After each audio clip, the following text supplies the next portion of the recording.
아침 성경 일독 캠페인 이 정도는 알고 가자. 이 정도는 알고 갑시다. 자, 오늘 민수기 34장부터입니다. 34장부터 오늘 네. 민수기가 끝납니다, 드디어. 끝나는군요. 예. 네. 지난주 금요일에 민수기 33장 읽으셨다면, 이제 정리되는 분위기구나. 네. 느끼셨을 거예요, 아마. 네. 모세가 쭉 설명하거든요. 예전 일부터 시작해서. 네. 이제 34장에서는요, 가나안 땅에 들어가면 주실 그 땅의 경계를 이야기해 줍니다. 네. 주실 땅이 어떻게 돼 있고, 그리고 니네가 들어가면은 그거를 지파별로 꼭 제비 뽑아가지고 나눠라. 네. 좋은 땅을 막 누구는 좋은 땅, 누구는 안 좋은 땅 이렇게 억지로 싸우지 말고. 그러니까 제비뽑기로. 그렇죠. 제비뽑기로 나눠라. 이렇게 하고요. 민수기 35장에서는 근데 레위인은 이제 제비뽑기에 참여 안 하니까 레위인들은 어떻게 해야 될지 설명해 주시고요. 네. 36장이 민수기 마지막 장인데 재밌는 건 이 민수기의 마지막 장에서 슬로브앗의 딸들 이야기가 다시 한번 나오는 거예요. 네. 이 이야기가 그만큼 중요한 이야기라는 거죠. 그러면서 이제 민수기가 끝나고요. 신명기로 넘어갑니다. 네. 와, 우리 드디어 신명기까지 왔어요. 예, 모세오경의 마지막 책 신명기. 예. 1장부터 3장까지는요. 지금까지의 상황을 요약해 주는 거예요. 그러니까 민수기를 요약하는 게 신명기 1장부터 3장까지입니다. 네. 혹시 민수기 지금까지 못 읽으시고 네. 뭐 서울에서 이렇게 흐름 끊기신 분들 네. 신명기 그냥 1장부터 3장 읽은 걸로 다시 정리가 되는군요. 민수기 읽은 거라고 생각하시고 민수기의 요약본이니까요. 민수기를 3장으로 정리합니다. 1장은 이제 시내산에서 출발해서 가데스바네아 갈 때까지 그러니까 그 12정탐꾼 이야기까지 가고요. 2장은 가데스바네아에서 다시 출발해서 이제 에돔과 모압과 암몬이 통과할게요 했는데 통과 안 시켜줘가지고 네. 뺑 돌아가지고 가는 이야기. 그래서 모압 광야까지 가는 이야기까지가 신명기 2장인데요. 신명기 읽다 보시면 조금 당황스러운 게 네. 괄호가 굉장히 많습니다. 뭐 이렇게 괄호해가지고 막 설명해요. 네. 뭐 이게 왜 성경에 이렇게 괄호가 있나? 신명기의 내용이 모세 시대의 기록이지 않습니까? 네. 그런데 모세 시대에 실제로 이걸 기록을 하진 않았을 겁니다. 왜냐하면 모세 시대에는요 종이가 없거든요.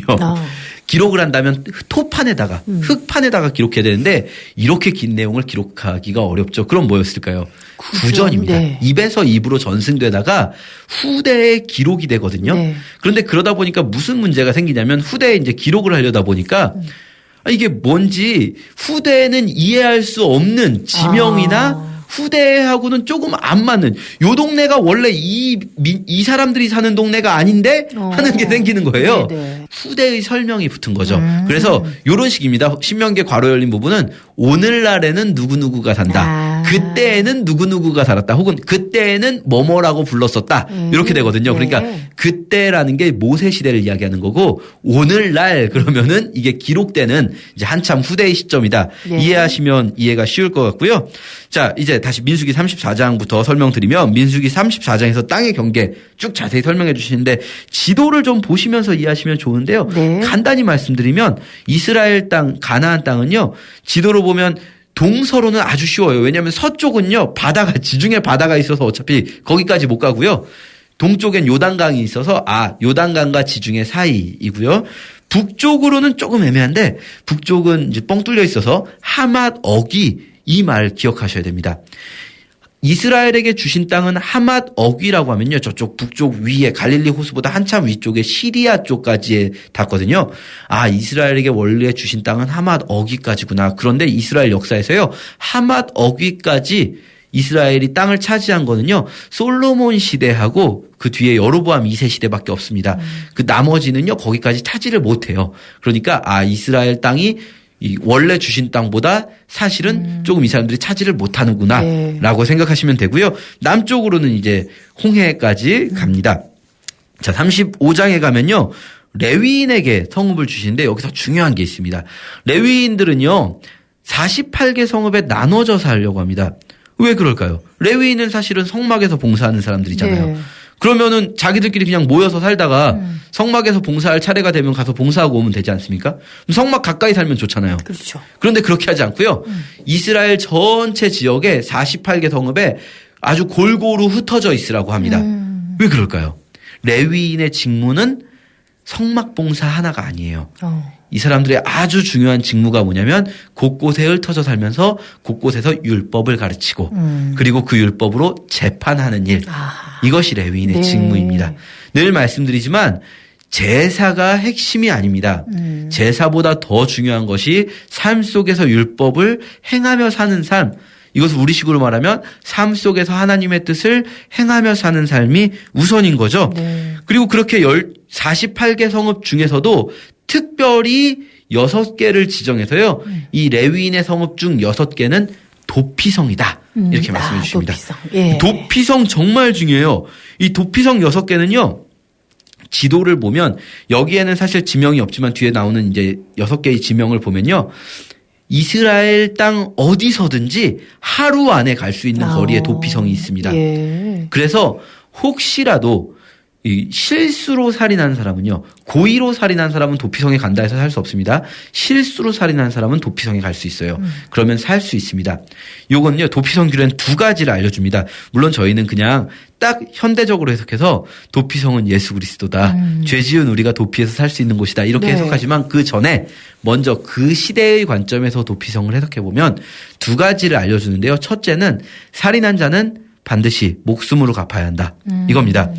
여기서 굉장히 강력하게 나오는 게요. 의도적으로 사람을 죽인 사람은 무조건 사형시켜야 한다는 겁니다. 네. 의도적으로 죽였다의 기준도 나옵니다. 먼저 무기를 들고 있었던 사람. 예, 쇠든지 돌이든지 나무든지 간에 무기를 들고 있으면서 그 무기로 사람을 죽인 사람은 무조건 사형입니다. 의도적으로 죽인 거니까. 그렇죠. 도피성으로 가도 안 됩니다. 네. 물건을 던져서 네. 돌이든 뭐든 던져서 사람을 의도적으로 맞춰서 죽인 사람 역시 사형입니다. 네. 중요한 게요. 이렇게 나옵니다. 고의로 살인을 범한 살인자는 생명의 속전을 받지 말고 반드시 죽여라.